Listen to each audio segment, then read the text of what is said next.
नमस्कार दोस्तों, एजे सॉल्यूशंस में आपका स्वागत है। आइए आज आपको लेकर चलते हैं एक रहस्यमयी दुनिया में, अघोरियों की दुनिया में।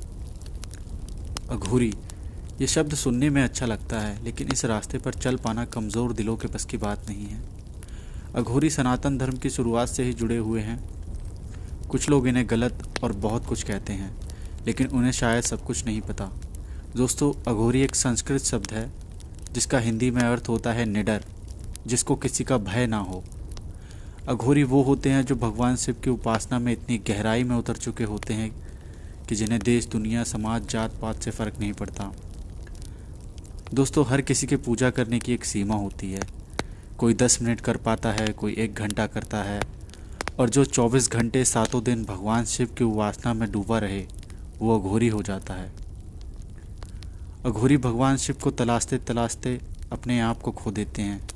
इसी वजह से ऐसी जगह पाए जाते हैं जहां आम आदमी जाने का सोचकर ही डर जाए, जैसे कि शमशान घाटों पर, जंगलों में, हिमालय की कंदराओं में, गुफाओं में, और ख़ासकर आपको बनारस के घाट पर मिल जाएंगे, जहां माना जाता है कि वहां चिता की राख कभी ठंडी नहीं पड़ती।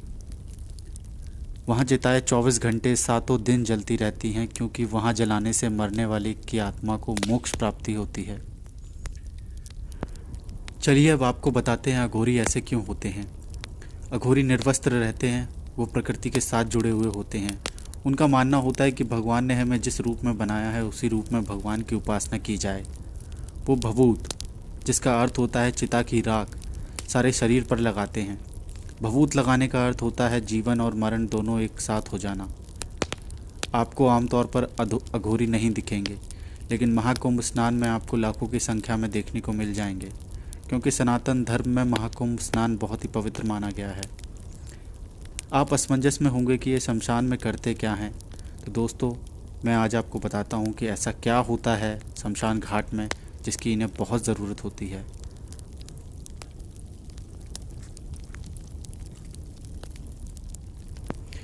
जब भी कोई व्यक्ति मर जाता है उसे शमशान ले जाया जाता है, और वहाँ ये बैठकर पता करते हैं कि मरने वाले की उम्र क्या थी, वो किस तरह से मरा। अगर वह जवान था और अचानक किसी कारणवश मर गया तो ये वहाँ बैठ जाते हैं और उसके शरीर से निकलने वाली ऊर्जा को सोखने की कोशिश करते हैं और संपर्क साधते हैं मृत व्यक्ति की आत्मा से, क्योंकि सनातन धर्म में लिखा है कि मरने के पश्चात आप कर्मों के हिसाब से आपका आगे का सफ़र तय होता है, जिसका अर्थ है कि आप स्वर्ग जाएंगे या नर्क। आप कहीं भी जाएं, अघोरी को इससे मतलब नहीं।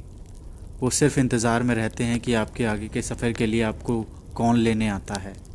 अघोरी उनसे संपर्क साधते हैं, क्योंकि आत्मा अपने घर परिवार, अपने शरीर को छोड़कर नहीं जाती।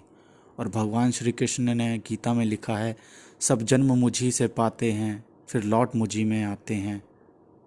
आपको ये जानकर और भी हैरानी होगी कि कई अघोरी लंबे समय तक उपासना करके मुर्दों को भी ज़िंदा करने की शक्तियाँ रखते हैं, लेकिन कुछ समय के लिए ही ज़िंदा रख सकते हैं, हमेशा नहीं।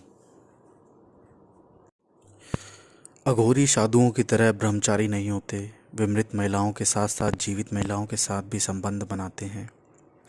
उनका मानना होता है कि इस नित्य कर्म से उनकी शक्तियाँ बढ़ती हैं। वे इंसानी खोपड़ी का इस्तेमाल कटोरी की तरह करते हैं, अधजली लाशों का भक्षण करते हैं। जलती चिता के ऊपर वे भगवान शिव का आवाहन करते हैं। वे रावण का और बाबा कीनाराम का भी आह्वान करते हैं, क्योंकि माना जाता है कि रावण पहला अघोरी था, उसके बाद बाबा कीनाराम थे। उनके पास कई तंत्र मंत्र होते हैं जो आपको किसी भी लिखित वेद में या ग्रंथ में नहीं मिलते। उन्हें बहुत ही गोपनीय रखा जाता है।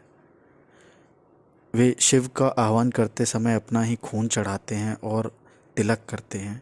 कहा जाता है कि अगर आप शमशान में जाकर अधजली चिता के ऊपर मंत्र तंत्र द्वारा प्रेतराज और भगवान शिव का आह्वान करते हैं तो आपकी मनोकामना पूरी हो सकती है, लेकिन ऐसा करने की हिम्मत आम आदमी में नहीं होती।